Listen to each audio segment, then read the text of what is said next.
Bem-vindo à Fast Talk da JTV. Estamos a caminho de uma nova recessão na zona euro. Os especialistas alertam que esta é uma séria probabilidade e que a mesma está a ser alimentada pelo notório abrandamento da economia alemã, uma das maiores a nível mundial e o designado motor da União Europeia. Além disso, a subida das taxas de juros por parte do BCE, que visa travar a inflação, pode acelerar também o abrandamento da economia já afetada devido à guerra na Ucrânia, consequente crise energética. Temos connosco Henrique Tomé, analista da corretora XTB. Muito obrigado, Henrique, por estar connosco.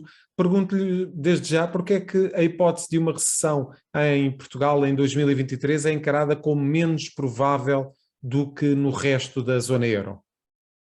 Bom, antes de mais, obrigado pelo convite. De facto, Portugal este ano vai ser o país da União Europeia que mais irá crescer e logo aí o cenário de recessão acaba de ficar um pouco mais afastado.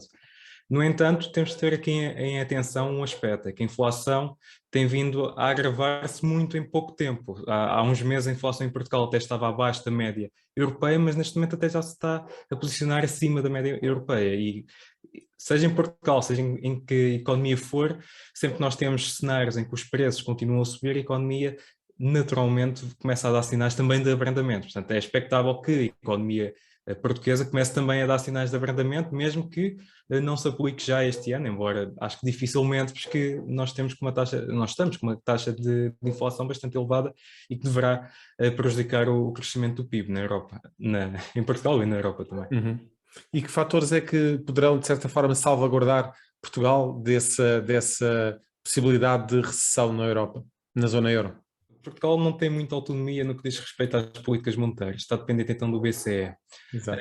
Portugal não é, de todo, dos países mais expostos ao que está acontecendo neste momento na Europa. Nós não temos uma ligação muito forte com a Rússia, o próprio gás natural que é fornecido à Europa por via do Nord Stream 1 e do 2 também não passa pela Europa, por Portugal, porque nós recebemos maioritariamente da África do Norte, e por isso nós somos dos países com menos exposição ao conflito. No entanto, o BCE já começou a aumentar as taxas de juros, espera-se que continue a aumentar as taxas de juros, e os países mais endividados, os países do Sul, como é o caso português, acabam por sair fortemente penalizados com estes aumentos. Portanto, nós não temos assim muita margem de manobra para atenuar aquilo que o BCE irá adotar, que é a subida então das taxas de juros. Aquilo que nós nos devíamos focar essencialmente seria então, e é algo que diria que tem estado de certo modo adormecido nos últimos anos, que é uma maior aposta no setor privado, que é o setor privado que cria a riqueza e não propriamente o Estado. E enquanto a economia continuar a crescer e também em grande modo devido ao efeito base do período da pandemia, estamos bem. Agora o problema é que com o agravamento também da situação de inflação e também com os aumentos agora das taxas de juros, o próprio Portugal, embora não tenha muita exposição ao conflito que está a ocorrer no leste da Europa, está muito exposto sim ao aumento das taxas de juros, até porque somos um país com um elevado nível de dívida. E em termos do setor privado, como mencionou Henrique, o que é que poderá ser feito para fortalecer esse setor? Bom, nós temos o PRR, mas já vimos que, de certo modo, está mal espalhado os fundos que a Europa alocou. Devia haver mais incentivos e um maior estímulo ao setor, ao leque empresarial, às PMEs, sobretudo, porque se formos a ver a evolução das PMEs ao longo dos últimos 10 anos, tem sido uma evolução praticamente estagnada, não temos visto nenhuma grande discrepância. Tem o crescimento e nota-se, e isto reflete sobretudo o interesse dos próprios empresários em avançarem com novos negócios. Portanto, acho que aqui a criação de estímulos, de apoios, fundos, a fundo perdido também, deveria ser aqui uma maior aposta do próprio governo e aqui também que, naturalmente, que acabaria por trazer depois resultados, não no curto prazo, mas a médio e longo prazo, certamente, e que iria refletir-se também no PIB. Muito bem. A economia da União Europeia é particularmente vulnerável à evolução dos mercados energéticos devido à elevada dependência dos combustíveis fósseis russos. Pergunto, Henrique, o que é que a zona euro tem de fazer para, de certa forma, reduzir esta vulnerabilidade? Bom, a Europa cometeu dois erros, num deles foi depender muito da Rússia no que diz respeito ao fornecimento de gás natural.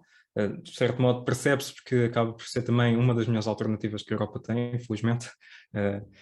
E cometeu também o risco de adotar, portanto, aqui ser um dos pioneiros aqui no que diz respeito à transição energética, mas que já vemos que as fontes de energia renováveis acabam por ser algo limitadas e continuamos a precisar dos produtos das energias fósseis, como é o caso do petróleo.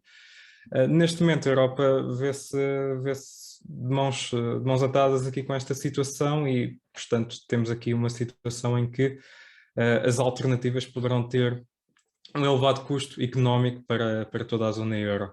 Já se fala em racionamento da utilização de energia, começando pela indústria, mas no Reino Unido já se fala até de um possível apagão no início de 2023, em janeiro, se, portanto, a situação se agravar ainda mais. Neste momento, assim, nós ainda temos algumas centrais nucleares por ativar e isso poderia ser uma alternativa ou para atenuar um pouco do impacto daquilo que pode ser o pior cenário, que é o corte no fornecimento de gás natural proveniente da Rússia. Uhum. A guerra colocou aqui algumas pressões adicionais sobre os preços da energia e dos produtos alimentares. Pergunto, Henrique, mesmo que a guerra acabasse hoje, os efeitos sobre estes fatores iriam fazer-se sentir durante muito tempo? A verdade é que nos produtos agrícolas nós já assistimos a correções muito avultadas. Neste momento, a maior parte dos produtos agrícolas estão a ser cotados ao mesmo valor que estavam antes do início da guerra. Portanto, as correções no mercado têm sido bastante agressivas nos últimos tempos. Tal como aos combustíveis, não é, Henrique? Também tem sido feito esse acerto. Exatamente. O próprio petróleo, ao longo das últimas semanas, tem corrigido de forma bastante agressiva, diria até, mas está associado não propriamente com o desenrolar da guerra, mas sim pelos receios de uma recessão. Portanto, a redução faz com que a procura diminua e, portanto, a procura também por produtos energéticos, nomeadamente o petróleo, acaba por, portanto, também refletir-se no preço da própria commodity e por isso é que nós temos estado a assistir a correções um pouco mais fortes, apesar de se ainda manter em níveis bastante elevados, o caso do petróleo. Terminamos esta nossa análise precisamente nos Estados Unidos. A maior economia mundial está em queda há 2 trimestres consecutivos, o que significa uma recessão técnica, apesar de Jerome Powell, o presidente da Fed, e Joe Biden também terem evitado ao máximo este termo. Pergunto-lhe, Henrique, como é que vê a evolução da economia dos Estados Unidos agora nos meses que faltam até terminar 2022?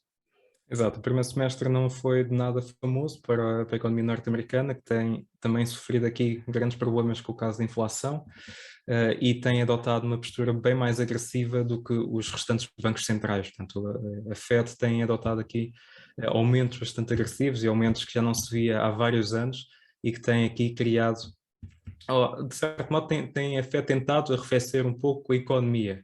A verdade é que o período da pandemia acabou por se revelar um período em que os estímulos adotados pelos bancos centrais acabaram por se revelar excessivos. Isto fez com que também uma grande parte dos preços, em conjunto com as limitações que havia em relação à pandemia, aumentassem aqui a subida dos preços. Neste momento, os bancos centrais estão a tentar então arrefecer a economia e no caso dos Estados Unidos, portanto, estão mesmo... Tudo indica que estão a caminho de uma recessão. No entanto, nem todas as red flags ainda foram levantadas neste momento e este tem sido um dos argumentos que Paul, o presidente da FED, tem dito e de certo modo eu também concordo, que é o facto do lado do mercado de trabalho manter-se sólido. Portanto, nós, ao contrário de crises passadas, nós não estamos a ver neste momento um agravamento na situação do mercado laboral. O mercado laboral mantém-se muito forte. Aliás, os últimos dados divulgados no início do mês mostraram isso mesmo, que a economia norte-americana continua a conseguir criar novos empregos e a taxa de inflação mantém-se bastante baixa. E, portanto, enquanto o mercado de trabalho não começar a dar sinais de agravamento, aí acho que ainda não podemos falar bem de um cenário de recessão, embora no lado das equities, as empresas também que já estão cotadas e os índices, já conseguimos ver temos vindo aqui a assistir fortes depreciações na maior parte dos ativos, e os ativos de risco, todos eles também têm vindo a depreciar bastante. Mas enquanto o mercado laboral não der sinais também de que existem sinais de recessão ou de deterioração, acho que podemos, pelo menos para já, no curto prazo, descartar essa possibilidade. No entanto, também temos de ter aqui em atenção, e agora só para concluir, que é o facto de estarmos no período em que a economia também tende a ser mais ativa. Portanto, estamos no período de verão, muitos dos empregos são sazonais e, portanto, pode também aqui tapar um pouco as fragilidades que o mercado laboral poderá ter. Portanto, acho que os próximos meses vão ser certamente os mais desafiantes, e para percebermos se, de facto, existe então um cenário real de recessão ou não. E cá estaremos para analisar todos esses fatores. Henrique Tomé, muito obrigado pela presença nesta Fast Talk da JETV. Acompanhe estes e outros temas em JETV e em jornaleconómico.pt. Até à próxima.